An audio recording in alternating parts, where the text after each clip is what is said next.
ये तुमने क्या किया रहीम? मैंने तो तुम्हें पिस्तौल तुम्हारी हिफाजत के लिए दी थी, ना कि निरंजन का कत्ल करने के लिए। अपनी बहन की इज्जत बचाने के लिए। इसके सिवा मेरे पास कोई चारा नहीं था। आप चाहें तो मुझे पुलिस के हवाले कर सकते हैं। नहीं, ऐसा मत कहो। मेरी नजरों में तुमने कोई जुर्म नहीं किया। तुम्हारी जगह मैं होता तो मैं भी शायद यही करता। कुत्ता जब पागल हो जाता है तो उसे मार ही देना चाहिए।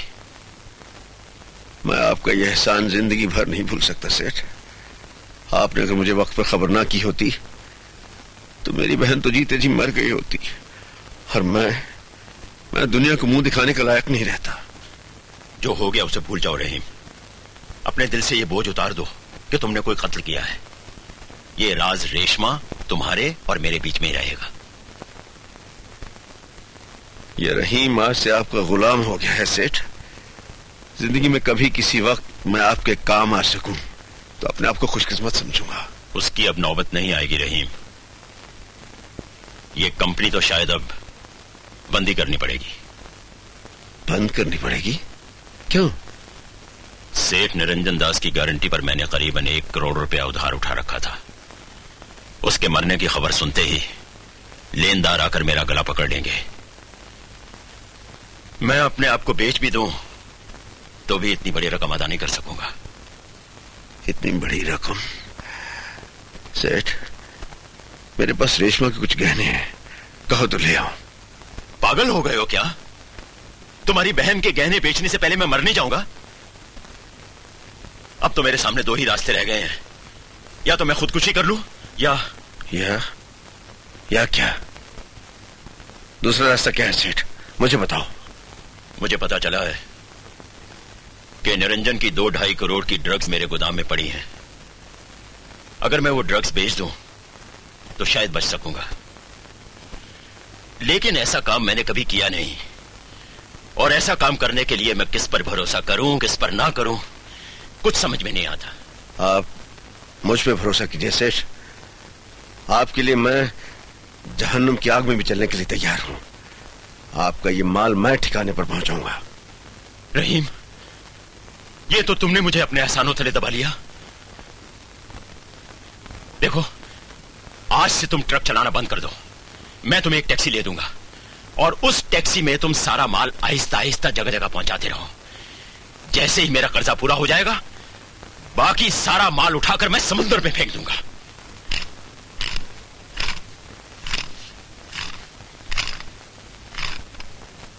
जिन हालात में तुमने ये सब किया, तुम्हारी जगह कोई भी होता यही करता।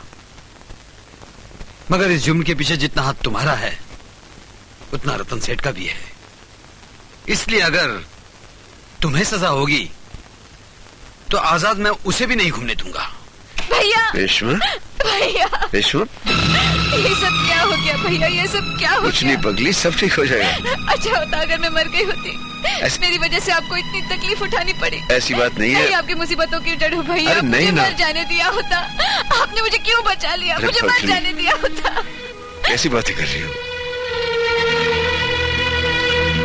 राम, तुम? हाँ रेशमा, बदकिस्मती से मैंने रहीम को गिरफ्तार किया है। तुम पुलिस अफसर हो? मगर तुम तो टैक्सी। जब मैं टैक्सी चलाया करता था तब भी मैं पुलिस ऑफिसर था। तो तुम आज तक मुझसे झूठ बोलते रहे और आज मेरे देवता जैसे भाई को गिरफ्तार कर लिया। मैं पूछती हूँ, अपनी बहन की आबरू बचाना इस देश में जुर्म कब से हो गया? नहीं पगली, राम ने अपना फर्ज पूरा किया है।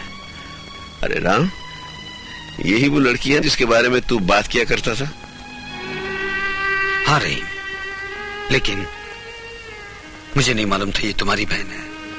अरे मैं तो तेरे और रेशमा के ब्याह के सपने देखा करता था। मैं तो जी ही इसी के लिए रहा हूं। अल्लाह कसम, आज मैं बहुत खुश हूं, बहुत खुश हूं। आज मेरी जिंदगी की तलाश खत्म हो गई, मेरी जद्दोजहद खत्म हो गई है। तुम्हारा और रेशमा का ब्याह हो जाए, उसके बाद भले मुझे फांसी लग जाए, मुझे किसी बात का डर नहीं। नहीं भैया, ऐसा मत कहो। तुम्हें मुझसे कोई अलग नहीं कर सकता। अगर मेरे भैया को कुछ हो गया ना तो इस दुनिया से इंसानियत और शराफत का नाम मिट जाएगा। मुझ जैसी अनाथ को सहारा देने वाला नहीं रहेगा। अनाथ? तो क्या रहीम तुम्हारा सगा भाई नहीं है? सगे भाई को तो मैंने कभी देखा नहीं। मैं सिर्फ इतना जानती हूँ कि दुनिया के हर लड़की का भाई मेरे रहीम भैया जैसा हो। तुम क्या कह रही हो? मेरी कुछ समझ में नहीं आ रहा। मैं समझाती हूँ, आओ मेरे साथ। ये देखो, हैरान हो गए ना? ये रहीम का घर है और इस शंकर जी का मंदिर भी रहीम के घर में है। मगर धर्मों की काल कोठरी में बंद इस दुनिया के लोग इस बात को समझ ही नहीं सकते। आप भी नहीं जान सकते कि हिंदू रेशमा उस मुसलमान रहीम की बहन है। सच पूछे तो मेरा उनका खून का रिश्ता नहीं है, मगर असली रिश्ते खून के होते ही नहीं है, क्योंकि अगर खून बहता तो रिश्ते भी बह जाते। तो फिर तुम्हारा और रहीम का ये भाई बहन का रिश्ता? रिश्तों का कोई धर्म नहीं होता राम साहब। ना तो आप गीता पढ़ते पैदा हुए थे और ना रहीम भैया कुरान पढ़ते हुए। और ये जो मंदिर है, ये मेरे लिए मेरे मुसलमान भैया ने बनवाया है। 15 साल पहले मैं मेरे माता पिता के साथ बाइखला में फातिमा मंजिल में रहती थी।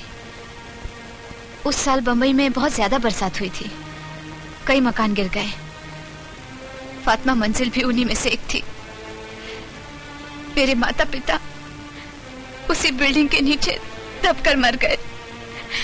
करीम चाचा, रहीम भैया के अब्बा, उसी एक्सीडेंट में मारे गए।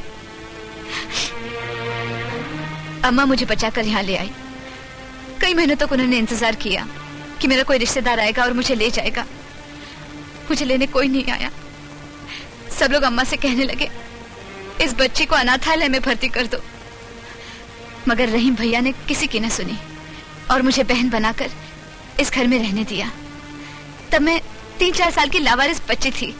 अपने नाम के सिवा मैं कुछ नहीं जानती थी। मैं ये भी नहीं जानती थी कि मैं हिंदू हूँ। एक दिन अम्मी नमाज पढ़ रही थी। मैं उनके पास खड़ी उन्हीं की तरह उठ बैठ रही थी और सजदे में जा रही थी। भैया ने मुझे समझाया कि मुझे नमाज नहीं पढ़नी चाहिए। तो मैंने कहा, अम्मी तो पढ़ती है। तो बोले, अम्मी मुसलमान है।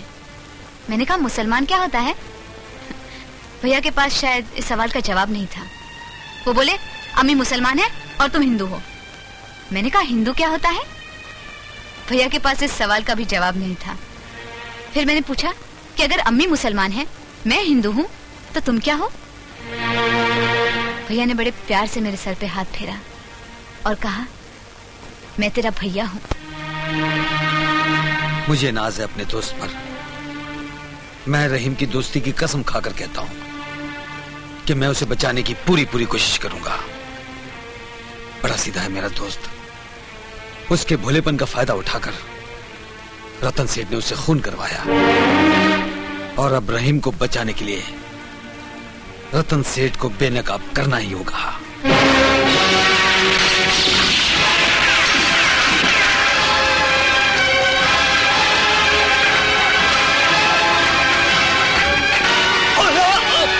ले चलो सर।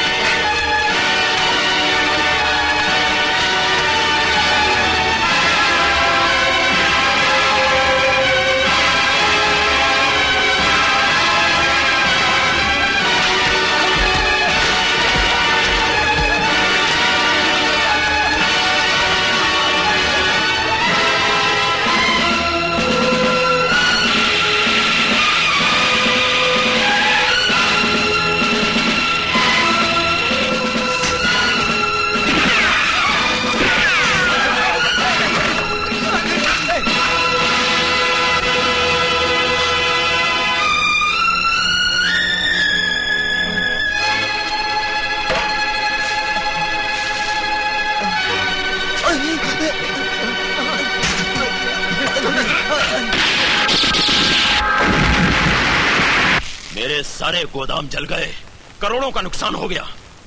मेरे 20 आदमी पुलिस की हिरासत में हैं, जो कभी भी पुलिस के दबाव में आकर मेरे खिलाफ सब कुछ उगल सकते हैं। और जिस हरामजादे ने ये सब कुछ किया है वो अभी तक जिंदा है। हम कर भी क्या सकते हैं रतन सेठ? वो पुलिस की हिरासत में है। पुलिस की हिरासत में है? पाताल में तो नहीं चला गया? जाओ और जाकर लॉकअप में उसे खत्म कर दो। और अगर तुम ये नहीं कर सकते तो अपनी मनहूस शक्ल मुझे नहीं दिखाना, समझे?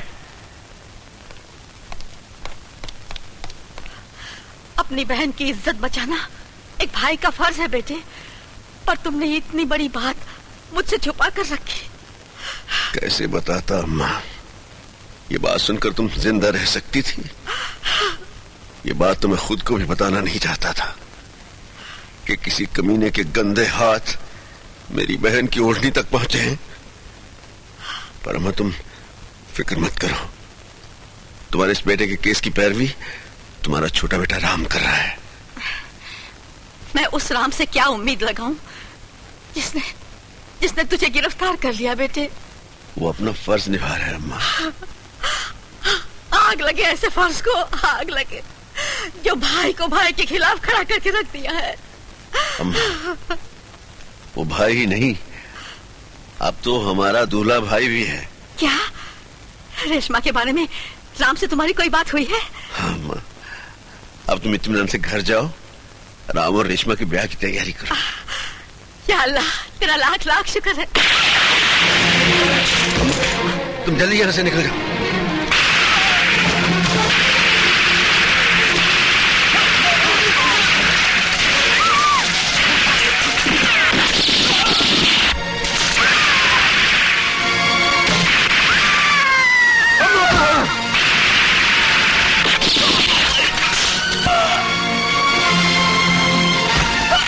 अम्मा अम्मा अम्मा अम्मा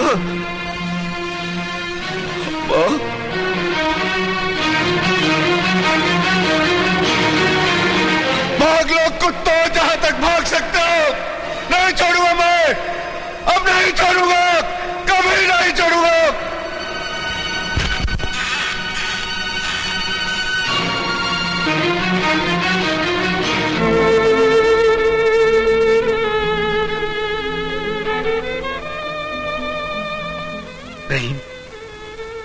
रहीम ये सब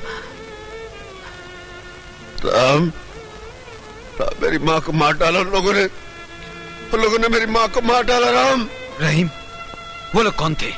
कौन थे वो लोग? वो जो भी थे, अब उन्हें नहीं छोड़ूंगा, उन्हें नहीं छोड़ूंगा मैं।